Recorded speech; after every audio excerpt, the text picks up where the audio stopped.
అతను తీసుకుని వచ్చిన ఇష్మాయేలు యొక్క అతన్ని కొనెను. యెహోవా యోసేపునకు తోడై ఉండెను గనుక అతడు వర్ధిల్లుచు తన యజమానులకు ఆ ఐగుప్తుని ఎంట ఉండెను. యెహోవా అతనికి తోడై ఉండెననియు అతడు చేసినదంతయు అతని చేతిలో యెహోవా సఫలము చేసిననియు అతని యజమానుడు చూచినప్పుడు యోసేపు అతని మీద అతనికి కటాక్షము కలిగను గనుక అతని యొక్క పరిచర్య చేయువాడాయను. మరియు అతడు తన ఇంటి మీద విచారణకర్తగా అతను నియమించి తనకు కలిగినదంతయు అతని చేతికి అప్పగించాను. అతడు తన ఇంటి మీదను తనకు కలిగినదంతటి మీదను అతని విచారణకర్తగా నియమించిన కాలము మొదలుకొని యెహోవా యోసేపు నిమిత్తము ఆ ఐగుప్తీయుని ఇంటిని ఆశీర్వదించారు. యెహోవా ఆశీర్వాదము ఇంటిలోనేమి పొలములోనేమి అతనికి కలిగిన సమస్తము మీదను ఉండెను. దేవునికి స్తోత్రం. హల్లెలూయా, హల్లెలూయా, హల్లెలూయా. తలలు వంచండి, కళ్ళు మూసుకోనండి, చిన్న ప్రార్థన చేసుకుందాం.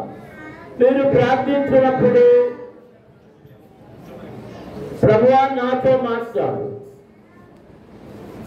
నీ వాక్యం ద్వారా నన్ను సంధించు అని ప్రతి ఒక్కరు దేవునితో మాట్లాడాలి. స్తోత్రం. హల్లెలూయా, హల్లెలూయా, హల్లెలూయా, హల్లెలూయా, హల్లెలూయా, హల్లెలూయా, హల్లెలూయా, హల్లెలూయా, హల్లెలూయా, హల్లెలూయా, హల్లెలూయా. పరమ తండ్రి, పరిశుద్ధ దేవ, జీవాధిపతి మీకు స్తోత్రములు చెల్లిస్తున్నాను. ఇంతవరకు మీ సన్నిధిలో పాడాము, స్తుతించాము, ఘనపరిచాము, మహిమపరిచాము. ఇప్పుడు మీ వాక్యమును ధ్యానం చేయడానికి మీ సన్నిధిలో నిలిచి ఉండగా నీ బిడ్డలకు మీ వాక్యపు రొట్టెను విరిచి పంచడానికి నన్నిక్కడ నియమించినందుకు మీకు స్తోత్రములు చెల్లిస్తున్నాను. అయోగ్యుడు, అప్రయోజకుడు, జ్ఞానము లేనివాడు, సత్తువ శక్తి లేనివాడు అయినను నన్ను నిలవబెట్టినందుకు మీకు స్తోత్రములు. నా శరీరమును ముట్టండి, నా గుండెను ముట్టండి, నా నాలుకను ముట్టండి, నా ఆలోచన ముట్టండి, నా పెదవులను ముట్టండి. నాలో నుండి మీ స్వరాన్ని ప్రజలకు వినిపించండి. మీ శిల్వచాటును దాయండి, మీ ఆత్మచేత అభిషేకించండి. నాలో నుండి మీ స్వరం వినిపించడం ద్వారా వినిపించిన ప్రతి ఒక్కరిని దీవించమని యేసు నామమున అడుగుచున్నాము తండ్రి, ఆమేన్. దేవునికి స్తోత్రం. అందరూ స్తోత్రాలు చెల్లించండి గట్టిగా. హల్లెలూయా, హల్లెలూయా, హల్లెలూయా. దేవుని పిల్లలారా, ఒక వ్యక్తి యొక్క ఆశీర్వాదం ఎలా ఇతరులు పొందుకుంటున్నారో ఈ వ్యక్తిని తెలుసుకోవడం ద్వారా మనం తెలుసుకుందాం. అందరూ దేవునికి స్తోత్రాలు చెల్లించుదాం. హల్లెలూయా, హల్లెలూయా. ఎవరైనా ఒక వ్యక్తి తన భర్తలకు పెళ్ళిళ్ళకి వెళ్ళేటప్పుడు కానీ వైద్యం చేసుకున్నప్పుడు కానీ సాధారణ ఏం చేస్తారు, సీట్లు రాసుకుంటారు. ఇప్పుడు ఏమొచ్చినాయి అంటే స్ప్రేలు వచ్చినాయి. ఆ స్ప్రేలు కొట్టుకుంటున్నారు. పూర్వకాలం ఏం చేసేవారంటే సెంటు చిన్న దూదికి రాసి చిన్న వండ ఎక్కడ పెట్టేవాళ్ళు ఇక్కడ పెట్టి వచ్చేవాళ్ళు కనబడుతున్నారు. ఆ మనిషి అంటే ఏమొస్తుంది? సువాసన, సువాసన, సువాసన. అక్కడ ఎక్కడికి వెళ్తే అక్కడ సువాసన. ఏముంది అసలు దగ్గర? అసలు ఏం పెట్టి తిరుగుతున్నాడు? సువాసన భరితమైన ఆ దూది ఉండ తన చెవిలోనో మరెక్కడో పెట్టుకొని తిరగడం వల్ల ఇతరులకు సువాసన పీల్చగలుగుతున్నారు. అబ్బా ఎంత మంచి సువాసన అని అంటున్నారు. దేవునికి స్తోత్రం. అందరూ స్తోత్రాలు చెల్లించాలి. హల్లెలూయా, హల్లెలూయా, హల్లెలూయా. అంటే వ్యక్తి ఎక్కడికి వెళ్ళినా ఆ సువాసన ఏం చేస్తుంది చెప్పండి. సరే, మరొకడు ఉన్నాడు, నాలాంటి తెంగర బుచ్చిగాడు ఉన్నాడు. ఆ తెంగర బుచ్చిగాడు ఇరిగిపోయి చెప్పులు వేసుకుని తిరుగుతున్నాడు. అవన్నీ తిరిగొచ్చాడు. అవన్నీ తిరిగి వచ్చి జనంలోకి వచ్చేసాడు. అది వచ్చేటప్పుడు ఏమవుతుందో తెలుసా? పెట్రోల్ వాసన. ఏవాసన మాట్లాడండి, చెప్పండి. పెంట వాసన. అందరూ అన్నారు, ఒరే ఎవడో పెంట దొక్కొచ్చాడు చూడండి అన్నాడు. ఈడే అన్నాడు, చూడరా అంటున్నాడు.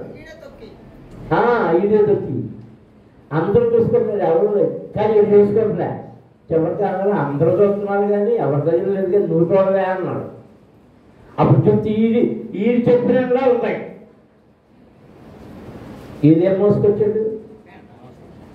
పెంట మోసుకొచ్చాడు. దేవుని పిల్లల సువాసన దేవుని ఆశీర్వాదం అయితే పెంట శాపము. సువాసన వ్యాపించి అందరిని ఆకర్షించినట్టు శాపము అందరూ వాసన చూసి వాడికి ఏమైపోతారు?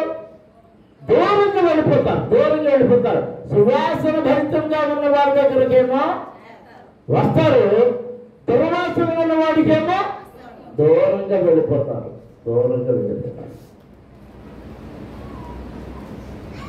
దేవుని ఆశీర్వాదం నీ మీదకు దిగి వస్తే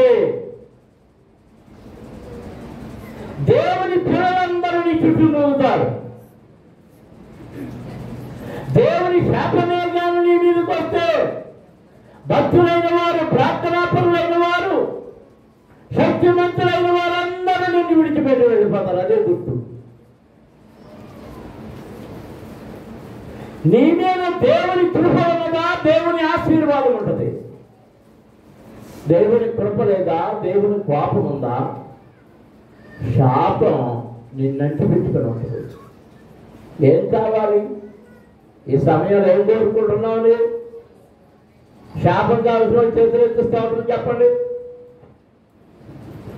వద్దా? దేవుని ఆశీర్వాదం కావాల్సిన వాళ్ళు ఎంతమంది చేతులు ఎత్తిగా? స్తోత్రం. హల్లెలూయా, హల్లెలూయా. నాకు శాపాలు ఏమున్నాయి అంటే ఆ శాపాలు ఇచ్చే అన్నాడు ఒకడు ఉన్నాడు. ఎవరు చెప్పండి?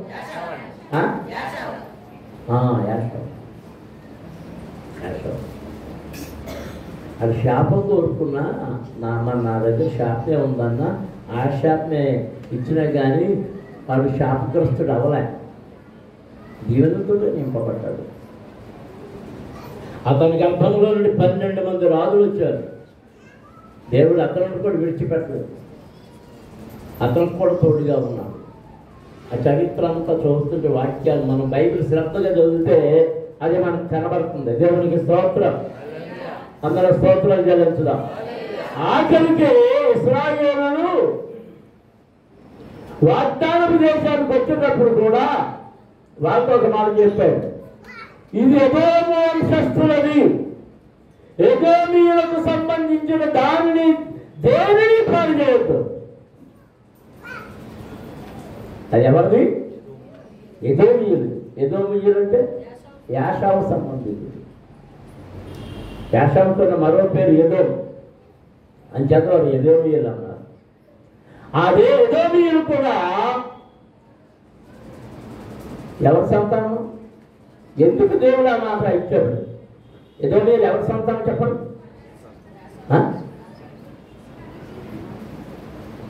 ఎదోము తండ్రి పేరేం పేరు? మరి ఏంటిది?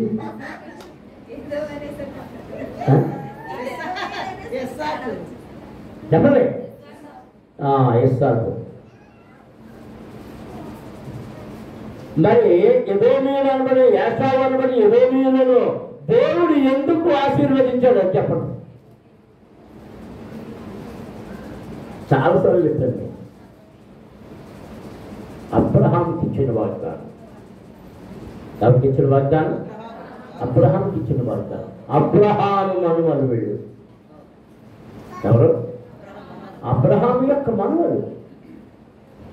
అంటే అబ్రహాము యొక్క ఆశీర్వాదాలను ఎవరివి?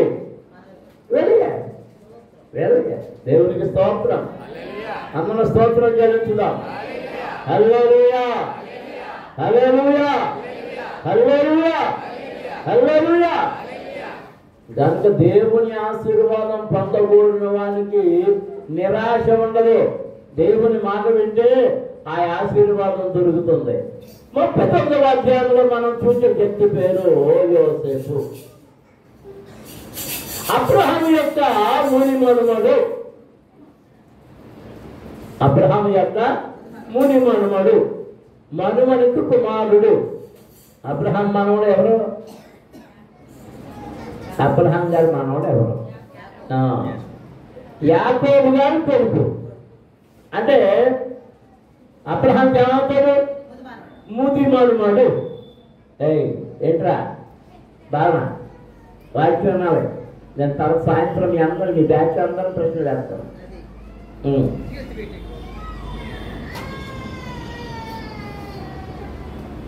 ఈ ముదిమనుమను దేవుడు ఆశీర్వదించాడు. అన్నం దేవునికి స్తోత్రాలు చెల్లించుదాం. యోసేపు ప్రత్యేకమైన వాడు. ఎందుకు ప్రత్యేకమైన వాడు? యోసేపు తల్లిని తన తండ్రి అత్యధికమైన ప్రేమ చూపించి ఆమె కొరకు పాలేరుతనం చేసి చెప్పాలంటే 8 సంవత్సరాలు చేశాడు. ఈయన కోసమే చేశాడు. వివాహం చేసుకున్నాడు. కానీ పిల్లలు పుట్టలే. చూడగా ఎప్పటికో ఆలస్యంగా పుట్టాడు యోసేపు.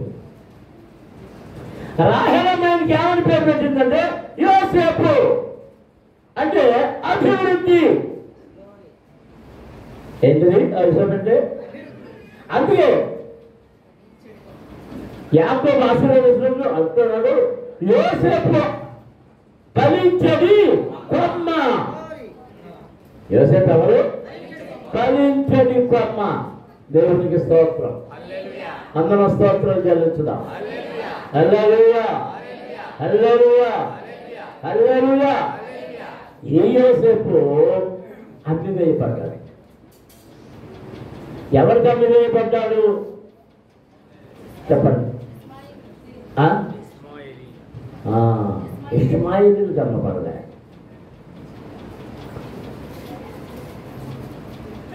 ఐగుప్తు దేశంలో ఉన్న ఇష్మాయిలు సంతతిలో అటు వెళ్తున్నారు. అయితే వారిని ఎవరికి ఆ ఇష్మాయిలు వెళ్తుంది వాళ్ళకి అమ్మేద్దాం అనుకున్నప్పుడు ఎవరు కొనుక్కున్నారట? మిథ్యానీయులు కొనుక్కున్నారు. ఇప్పుడు చివరికి మిథ్యానీయులు కన్నా అబ్రహాం సంతానమే, ఇష్మాయేలీయులు కన్నా అబ్రహాం సంతానమే. పరాయి వారికి అమ్మబడలే. వీళ్ళు మిథ్యానీయులు ఇప్పుడు తీసుకొచ్చి ఐగుప్తు దేశంలో అమ్మకానికి పెట్టారు. అమ్మకానికి పెడితే ఎవరు కొన్నారట? రాజు యొక్క దేహ సంరక్షకుల అధిపతి, చీఫ్ బాడీగార్డ్. రాజుగారి యొక్క చీఫ్ బాడీగార్డ్ పోతీఫర్ అనేవాడు కొన్నాడు. దేవునికి స్తోత్రం. అందరూ స్తోత్రాలు చెల్లించుతారు. ఎవరు అమ్మేశారు? ఎందుకు అమ్మేశారు? ఎవరు అమ్మేశారు? ఎందుకు అమ్మేశారు? ఎవరు అమ్మలేదు? అన్నలే అమ్మారు. ఎందుకు అమ్మారు? కారణాలు ఉన్నాయి. ఒకటి అసూయ. అసూయ. తమ తండ్రి ఎక్కువ ప్రేమించి విచిత్రమైన అంగి కుర్చించి వాడికే ఇచ్చాడు. దేవునికి స్తోత్రం. హల్లెలూయా. రెండవది, ఈ యోసేపు కళను చూశాడు. ఏం చూశాడు? కళలో. ఆ కళలు ఎవరికి నచ్చలేదు? అన్నలకి నచ్చలేదు, నాన్నకి నచ్చలేదు, నాన్నకు కూడా నచ్చలేదు. దేవుని పిల్లలారా, దేవుడు నీ జీవితంలో ఏదైనా కార్యమును చేయదలుచుకున్నప్పుడు అది నీకు ముందుగా చూపిస్తాడు. దేవునికి స్తోత్రం.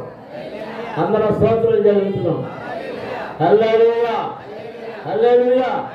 నాకు కూడా చాలాసార్లు అనేకమైన విషయాలు చూపించారు. ఏదైనా బిల్డింగ్స్ కడతామన్నప్పుడు నేను ఆ బిల్డింగ్ దగ్గర ఆ ప్రమాదాలు వేయటం, అవన్నీ వేయటం, దగ్గర వేయించడం అవి కనపడేవి.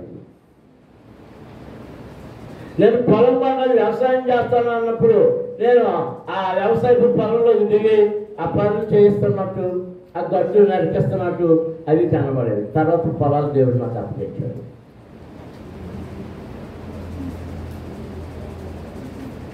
కొన్నిసార్లు నేను విమానం ఎక్కి వెళ్తున్నట్టు కళలు వస్తే ఆ తర్వాత విమాన ప్రయాణం.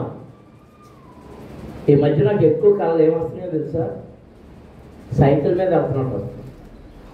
అసలు సైకిల్ మీద వెళ్తున్నది ఓ సైకిల్ అని కొనుక్కు ఎంతో బాగుంది అనిపిస్తున్నాడు.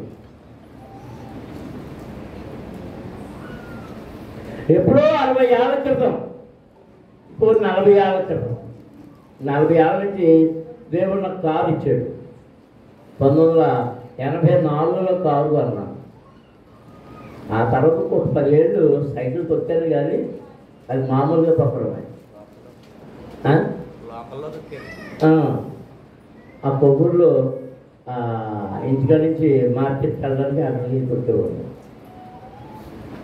ఇక్కడ కూడా ఏదన్నా పని మీద, చిన్న పని మీద అదైనా ఇంకెక్కడిగా సైకిల్ మీద వెళ్ళాలి.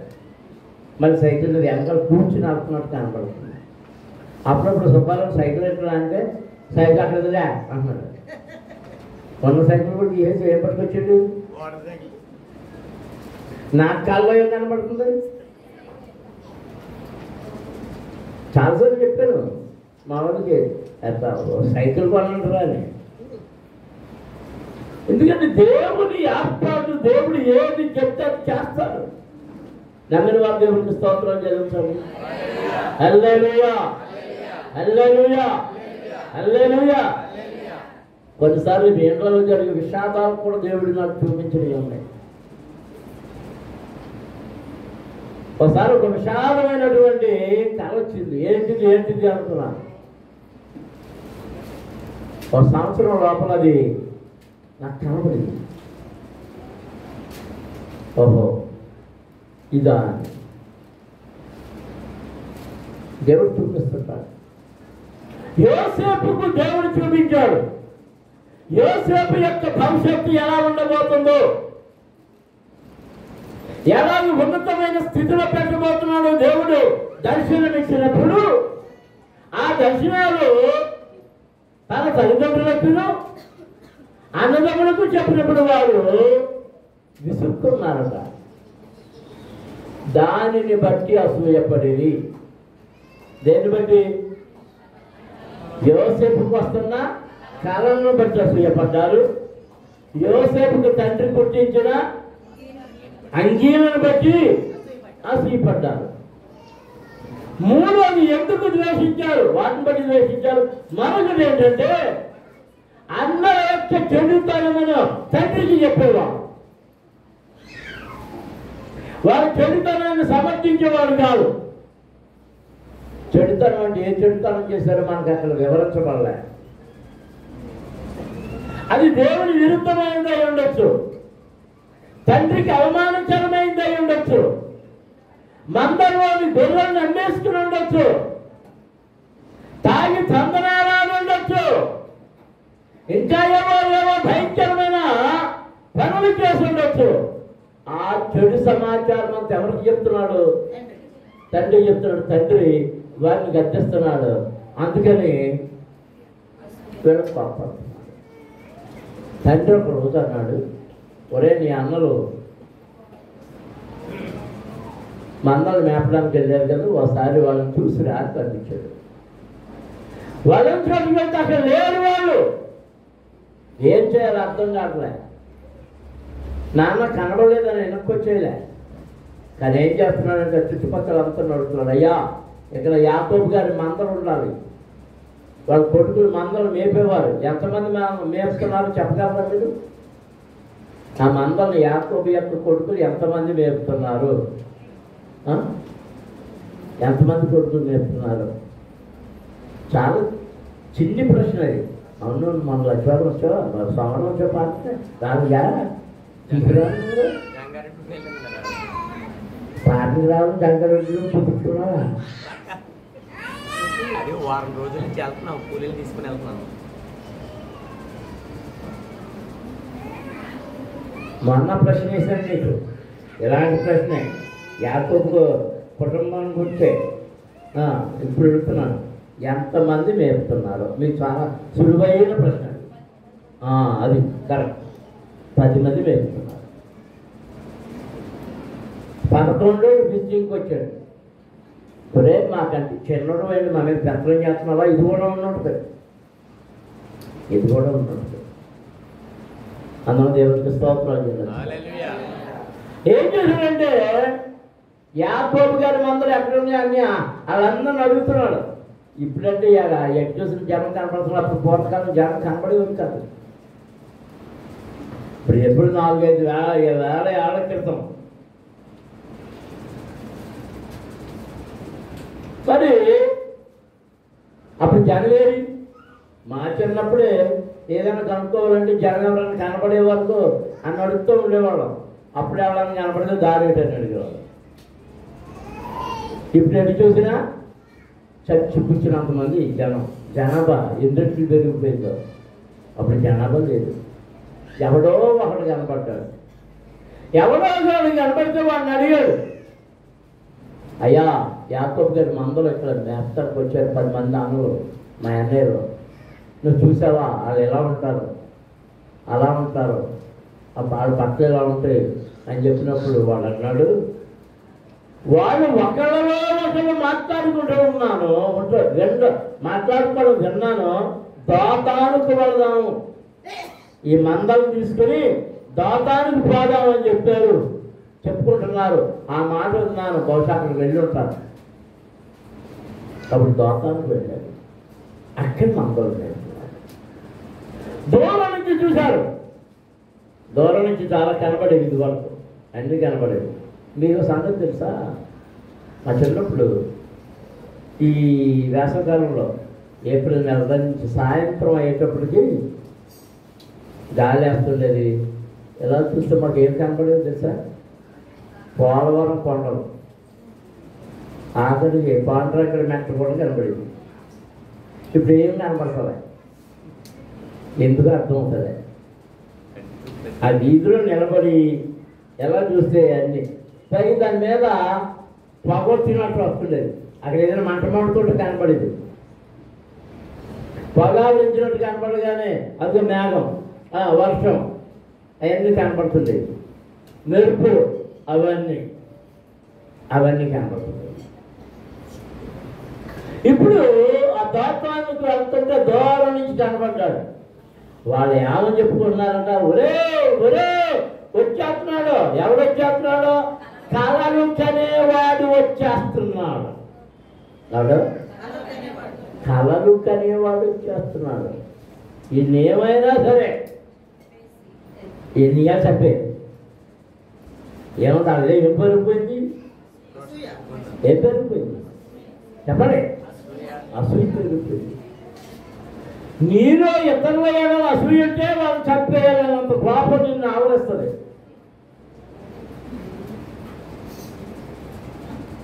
పరమగీతాల్లో ఏమని రాయబడిందంటే, ప్రేమ మరణమంత బలవంతమైనది.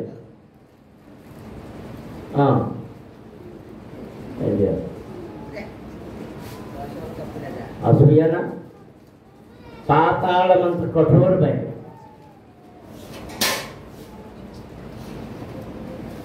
అసూయ ఎంత కఠోరమైనదట? పాతాళమంత కఠోరమైన. అంటే పాతాళానికి తొక్కేయాలి. ఇతరులు లేవనెత్తమనకుండా తొక్కేయాలని ఆలోచన. ఆ దూరం చూసి కళలు కనేవాడు వస్తున్నాడు, వాడిని చంపేయాలనుకుంటే అప్పుడు రూబేన్ చెప్తున్నాడు, అరే రక్తాపరాధము మనం అంటుకోవద్దు, చంపొద్దు, ఒక కొట్టండి, వాడు మనకు తండ్రి కుమారుడే, మనమందరం ఒక తండ్రి కుమారులమే, వాడిని కొడితే కొట్టండి, మీకు కసి తీసుకోండి, కానీ వాని రక్తము మాత్రము చిందించవద్దు.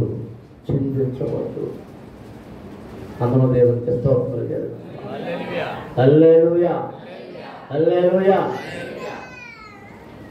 దాంతో వాడు కోపాన్ని ఆపుకొని రక్తాపరాధం తమ మీదకి రాకుండా అది రూబేన్ చూస్తుండగా కొట్టి ఒక గోతులో పడేసాడు. గోతులో నీళ్లు లేవు.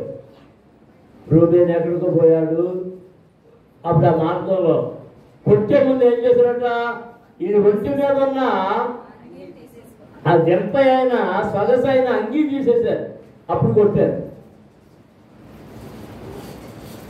అదంతా చూసి తోటి మనకి ఎలాగా నష్టమే కదా, మళ్ళీ ఇలా బతుకుంటే ఎదురు నాన్నతో చెప్తాడు, వీరితో మనం ఎలా డబ్బులను సంపాదించుకుందాం, ఆయనకి అమ్మేస్తే పోతాడు, ఎక్కడికో పోతాడు అని ఆ ఇస్మాయిల్ అలా వెళ్తుంటే అక్కడ బేరం పెట్టాడు. ఆ బేరం మిద్యానీయులు కొనుక్కున్నారు. ఆ మిద్యానీయులు తీసుకుపోయి ఎవరికన్నారు? పోతీఫర్ కన్నారు. ఎవరికన్నారు? పోతీఫర్ కన్నారు. దేవునికి స్తోత్రం. అందరం స్తోత్రం చెల్లించున్నాం. హల్లెలూయా. దేవుని పిల్లలారా, దేవుని ఆశీర్వాదం ఎలా ప్రయాణిస్తుందో చాలా జాగ్రత్తగా గమనించాలి. దేవుని వాగ్దానం నెరవేర్చడం కోసం శ్రమ యోసేపు పడినప్పటికీ, గోతులో పరుగులో పడినప్పటికీ, అక్కడి నుంచి తీసుకుని వెళ్ళి అమ్మివేయబడినప్పటికీ, అక్కడి నుంచి మరొక దేశానికి, ఐగుప్తు దేశానికి పరవాసిగా వెళ్ళినప్పటికీ, అక్కడ దాసుడిగా అమ్మివేయబడినప్పటికీ అక్కడ ఏం జరిగిందంటే చూడండి. ఇప్పుడు 2వ వచనం, యెహోవా యోసేపునకు తోడేండను గనుక అతడు వర్ధిల్లుచు తన యజమానులకు ఆ ఐగుప్తీయుని ఎంత ఉండెను. దేవునికి స్తోత్రం. హల్లెలూయా. యెహోవా అతనికి తోడై ఉండెననియు అతడు చేసినదంతయు అతని చేతుల యెహోవా సఫలము చేసెననియు అతని యజమానుడు చూసినప్పుడు యోసేపు మీద అతనికి కటాక్షము కలిగెను గనుక అతని యొద్ద పరిచర్య చేయువాడాయెను. దేవునికి స్తోత్రం. అందరూ స్తోత్రాలు చెల్లించుదాం. హల్లెలూయా, హల్లెలూయా. దేవుడు అతనికి తోడై ఉన్నాడని ఎవరు గ్రహించారు?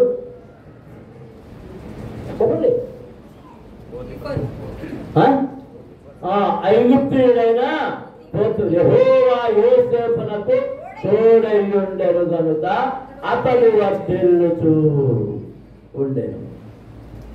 దేవుడు నీకు తోడుగా ఉంటే నీ ఇల్లు వర్ధిల్లుతుంది, నీ చేతి పని వర్ధిల్లుతుంది, సమస్తము వర్ధిల్లుతుంది, సమస్తము వర్ధిల్లుతుంది, సమస్తము వర్ధిల్లుతుంది. నువ్వు అడుగు పెట్టిన చోటు వర్ధిల్లుతుంది, నీవు కూర్చున్న చోటు వర్ధిల్లుతున్నది.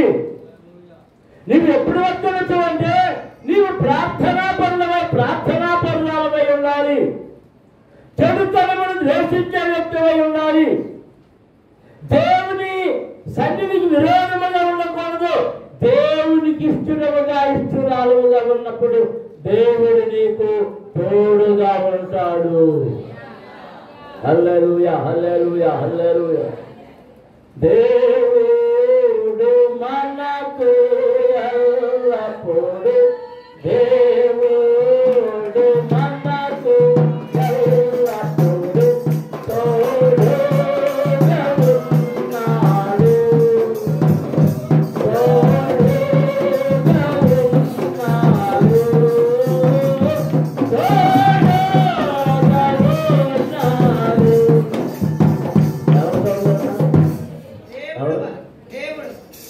దేవుడు తోడుగా మన మనుషులు కాదు.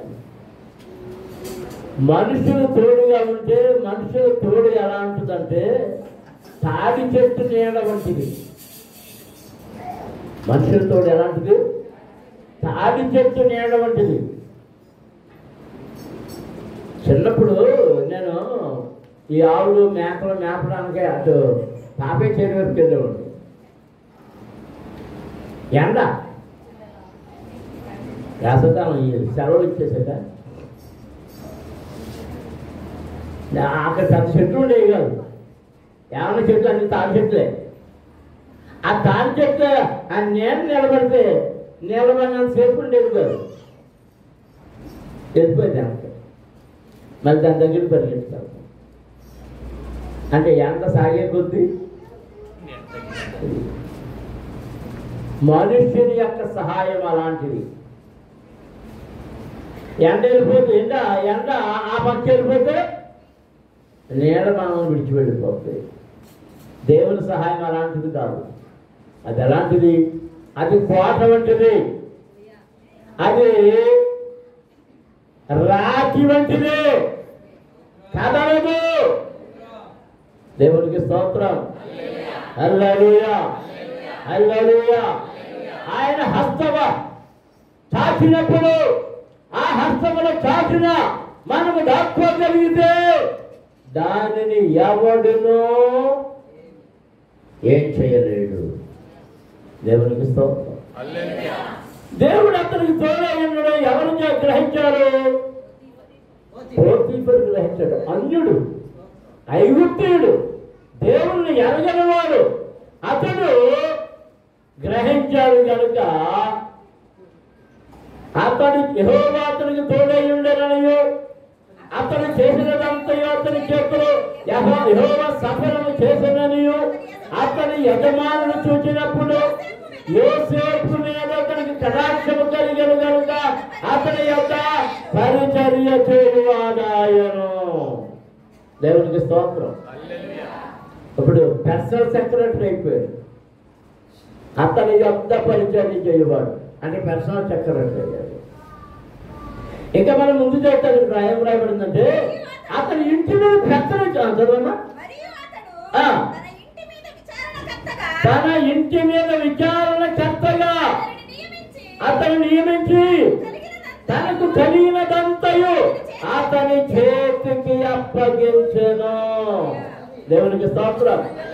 ఎవరు ఎవరు కొనుక్కున్నవాడు, పెత్తనం చేయవలసిన వాడు. పెత్తనం ఎవరు చేపించాడు? ఆ పనివాడు చేసి. ఎవరో పనివాడు? యోసేపు.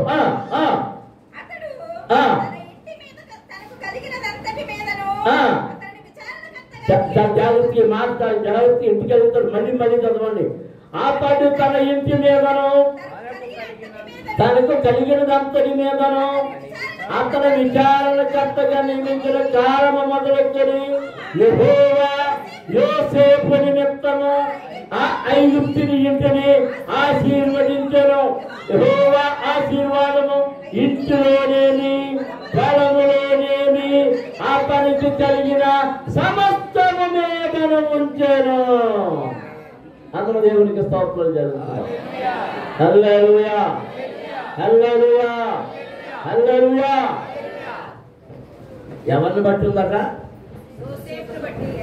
ఎవరు ఆశీర్వదించబడ్డారు? దేవుని పిల్లలారా,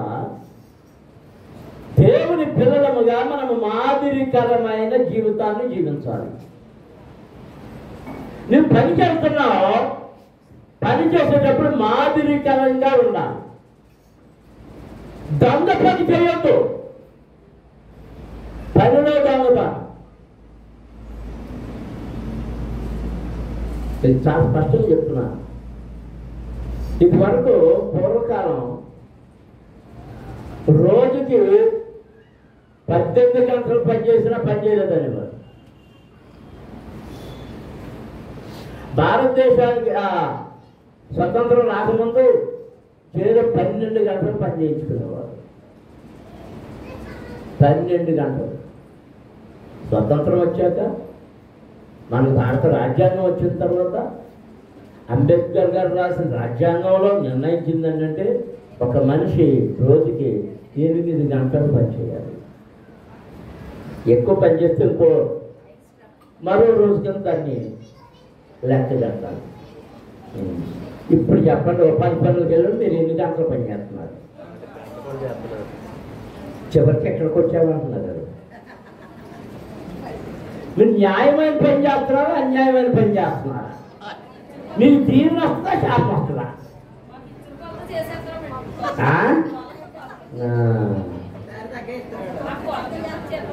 ఓహో ఓహో ఓహో, ఆన్ని లెక్కేస్తున్నాడు, నిన్ను లెక్కేస్తున్నాడు దేవుడు.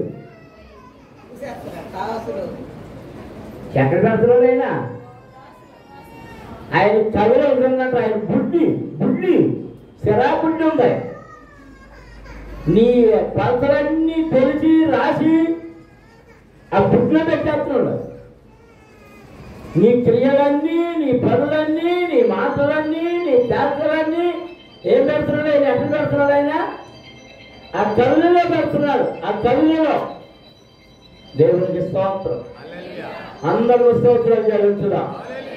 హల్లెలూయా హల్లెలూయా హల్లెలూయా హల్లెలూయా.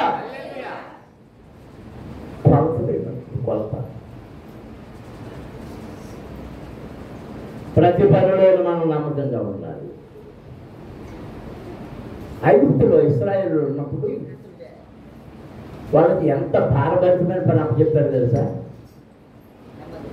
ఆ రోజుకి ఆ రోజు ఎటకలు తయారు చేసి కాల్చి అప్పగించాలి. ఎటకలు తయారు చేసి కాల్చి అప్పగించడం ఒక రోజులో ఉందా?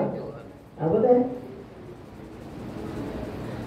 మట్టి కావాలి, దాన్ని తడపాలి, దాన్ని జిగురు వచ్చేటట్టు చెయ్యాలి, దాన్ని మోసలో పెట్టి తీయాలి, ఎండబెట్టాలి, 2-3 రోజులు ఎండాలి, కాల్చాలి. ఆ బజ్జీలో ఎన్ని రోజులు కాలుతుంది? 3-4 రోజులు కాలుతుంది. ఆ తర్వాత ఆరబెట్టాలి, అప్పుడు తీసుకురావాలి. ఎప్పుడు ఎటకలిస్తే అప్పుడే వారికి రేషన్, అప్పుడే వారికి రేషన్. దేవునికి స్తోత్రం. అందరూ స్తోత్రం చెల్లించడం. హల్లెలూయా హల్లెలూయా హల్లెలూయా హల్లెలూయా. నమ్మకంగా చేసేవాళ్ళు ఎక్కడ చేసుకోవాలి. అందరూ కలిసి కట్టుతూ ఉన్నారు, అందరూ పనిచేశారు, ఉన్న దాంట్లో తిన్నారు.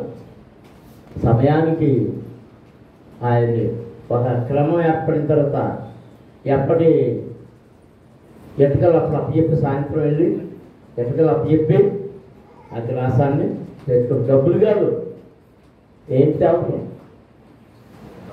వెండి బంగారాలు కాదు, రూపాయలు లేవు, అప్పుడు రోకలు లేవు. ఆ బియ్యం, ఆ గోధుమలు, ఆ పిండి, అవి దేవునికి స్తోత్రం. అందులో స్తోత్రం చెల్లించడం. నమ్మకం ఉండాలి. ఎలాంటి నమ్మకం అంటే వీరికి పని అప్పచెప్పినప్పుడు దాని గురించి మనం ఆలోచించవలసిన పని లేదు. అదే నమ్మకం వారు కలిగి ఉండాలి.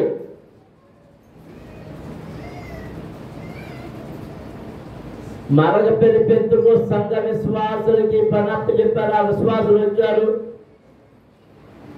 అది ఊడిచారు. ఉన్నాయా ఊడిపోయి అనకూడదు.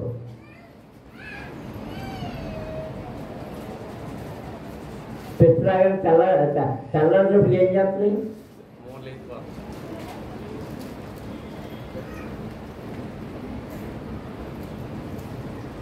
ఇది వరకు నర్సరాబాద్ నుంచి, ఒంగోలు నుంచి అన్నీ వచ్చి మనకి ఎక్కువ కొనుక్కుని వెళ్ళేవారు. ఏంటి? పొగనార్మల్ నారు కొనుక్కునేవారు. తర్వాత రావడం మానేశారు, వాళ్ళే కట్టుకోవడం మొదలు. ఎందుకో తెలుసా? 10 ఎకరాలు కొనుక్కుంటే వీళ్ళందరూ ఎంత కడుతున్నారు? 10 ఎకరాలని 5 ఎకరాలకే కడుతున్నారు. అంటే 5 ఎకరాల నారు నష్టపోతున్నారు. అది మీద మోసమా? మోసం మోసం మోసం. మా చిన్నప్పుడు ఈ సంతలోకి వాటిలోకి వెళ్ళినప్పుడు అన్నీ కొనుక్కున్న తర్వాత ఏమొచ్చేవారు తెలుసా? కొసరు నీకేమిచ్చేవాడు. మీరు ఎప్పుడైనా కొసరు తీసుకున్నారా? క్వాంటిటీకి వెళ్తే కొసరుగా శనగపప్పు, మరమరాలో, బెల్లం ముక్క, ఏదో కొసరు. అది దానికి రేటు తీసుకుంటున్నా? తీసుకోడు. ఇప్పుడు తాటాకులు ఇదివరకు తాటాయి పళ్ళు ఇదివరకు ఇచ్చేసేటప్పుడు 100 ఆకులు ఉంటే ఎక్స్ట్రా 10 ఆకులు ఉండేవి మా చిన్నప్పుడు. ఆ తర్వాత 5 ఆకులు దిగింది. ఆ తర్వాత 100కు వచ్చింది. ఆ తర్వాత 5 ఆకులు తగ్గిపోయింది, 95. ఆ తర్వాత 90గా వచ్చింది. అంతకుముందు అంతా 110 ఆకులు ఇచ్చేవాడు. ఇప్పుడు 90. ఏమైపోయింది? ఇది మళ్ళీ అనుమానం తేరగా లెక్కెక్కించేవాడు. అంటే ఏం తప్పిపోయారు? నమ్మకం పోతున్నా. దేవుని పిల్లవయ్యుండి, దేవుని పిల్లవాళ్ళవయ్యుండి ఇతరులు నిన్ను నమ్మని పరిస్థితి వచ్చిందంటే దేవునికి అంతకంటే అవమానం లేదు. నువ్వు దేవుని అవమానపరుస్తున్నావు. అవమానపరచుకో. ఆయనను నమ్మిన వారు నమ్మకస్తులు అనే సాక్ష్యం పొందాలి. నేను అమెరికా దేశం మొట్టమొదటి వెళ్ళినప్పుడు, అక్కడ విమానాశ్రయంలో దిగినప్పుడు అన్ని ఏం చేస్తారో నాకు తెలియదు, అన్ని చెక్ చేస్తారో తెలియదు నాకు. ఆ చెక్కింగ్కి తీసుకెళ్ళాను నా బ్యాగ్లో, కస్టమ్స్లో. అవి దానికి ఏవో కట్టారు హైదరాబాద్లో. అవి తెంపుదానిగా రావట్లేదు నా దగ్గర. ఏమీ లేవు, కట్టేది నేను తెప్పలు పడుతున్నాను. అంతలో వాళ్ళు సూట్కేసారి పెట్టారు, వాళ్ళు తెప్పలు పడుతున్నారు. ఈలోగా పెద్ద ఆయన ప్రశ్నలు వేస్తున్నాడు. నువ్వు ఎక్కడి నుంచి వస్తున్నావు, ఎక్కడికి వెళ్తున్నావు, ఎందుకు అని. అయ్యా నేను ఇండియా నుంచి వచ్చాను. ఎందుకు వచ్చావు? మిషన్ అయిపోయింది. ఏ మిషనో అన్నాడు. ఏ మిషన్లో అన్నాడు. కాదని క్రిస్టియన్ మిషనరీ అన్నా, చర్చికి సంబంధించి అన్నా. అలాగే ఇంగ్లీష్ సరిగ్గా రాదు, స్పానిష్. ఎక్కడ మీటింగ్కి వచ్చాను? ఎక్కడ అన్నాడు. జీజావిల గారి దగ్గరికి వచ్చాను. జీజావిల అని వెంటనే స్టాప్ అన్నాడు వాళ్ళు. అదే నేనండి జీజావిల నాకు తెలుసు. ఇక జీజావిల దగ్గరికి వచ్చానంటే అతని దగ్గర ఏమి అనవసరమైన ఉండవు. ఓ అని వాళ్ళు వెంటనే ఇచ్చిపెట్టింది. అంటే వాళ్ళ నమ్మకం ఏంటి? దేవుని సేవకుడి దగ్గర వాళ్ళు ఎందుకు నిలుతుంటే డ్రగ్స్ కానీ, ఈ గంజాయి కానీ, అయ్యి ఏమైనా ఉంటాయేమో అని వెతుకుతూ ఉంటారు. అలాంటివి ఏమీ ఉండవు. వెళ్ళిపోయినాడు. అసలు ఎవరు? దేవుని సేవకుడు. ఎవరి దగ్గరికి వెళ్తున్నాడు? దేవుని సేవకుడి దగ్గరికి వెళ్తున్నాడు. ఈ సాక్ష్యం మనం కలిగి ఉండాలి. అందులో దేవునికి స్తోత్రం చెల్లించుదాం. హల్లెలూయా. దేవుని నమ్ముకున్నామంటే జేబులో సిగరెట్లు, పొగాకు చుట్టూ ఉంటాయని ఉంటాడు. దేవునికి సంబంధించిన నమ్ముకున్నవాడు కాదు. ఆ జేబులో మందు సీసాలు ఉంటాయా? ఉండకూడదు. దేవుని బిడ్డ నుండి తాగుతాడా? తాగుతాడని సాక్ష్యం ఉండకూడదు. దేవుని బిడ్డ అయి ఉన్నవాడు ఎక్కడంతో జగన్ మారుతాడా? అలాంటి సాక్ష్యం ఉండకూడదు. యోసేపును బట్టి పోతీఫరు ఇల్లు ఆశీర్వదించబడింది. దేవునికి స్తోత్రం. నిన్ను బట్టి నువ్వు వెళ్ళే యజమానులు ఆశీర్వదించబడాలి. నీవున్న కుటుంబం ఆశీర్వదించబడాలి. ఎవరు నువ్వు చేసే ప్రార్థనను బట్టి, నీ నమ్మకత్వాన్ని బట్టి, నీ భక్తి జీవితాన్ని బట్టి నీ చుట్టూ ఆశీర్వదించబడాలి. నువ్వు ఆశీర్వదించబడాలి. నీ చుట్టూ ఆశీర్వదించబడాలి. నీవున్న ప్రదేశం అంతా ఆశీర్వదించబడాలి. మాటను చెట్టు ప్రార్థన చేసుకుందాం. అక్కడ చెడుతనం కనబడకూడదు, అక్కడ అబద్ధం కనబడకూడదు, అక్కడ మోసం కనబడకూడదు, అక్కడ అపవిత్రత కనబడకూడదు. అక్కడ దేవుని సన్నిధి మాత్రమే ఉండాలి, ప్రార్థన మాత్రమే ఉండాలి, వాక్యం మాత్రమే ఉండాలి, దేవుడు మాత్రమే ఉండాలి, దేవుడు మాత్రమే ఉండాలి, దేవుడు మాత్రమే ఉండాలి, దేవుడి స్వరం మాత్రమే వినబడాలి, దేవుని శబ్దం మాత్రమే వినబడాలి, స్తుతులు మాత్రమే వినబడాలి, మహిమ మాత్రమే కనబడాలి, మహిమ మాత్రమే కనబడాలి. నివన్న చోట్ల ఆశీర్వాదం ఉండాలి, నివన్న చోట్ల దీవెన ఉండాలి, నివన్న చోట్ల ప్రార్థన ఉండాలి, నివన్న చోట్ల విజ్ఞాపన ఉండాలి, నివన్న చోట్ల దేవుని ప్రార్థన ఉండాలి. హల్లెలూయా హల్లెలూయా హల్లెలూయా హల్లెలూయా హల్లెలూయా హల్లెలూయా హల్లెలూయా హల్లెలూయా హల్లెలూయా.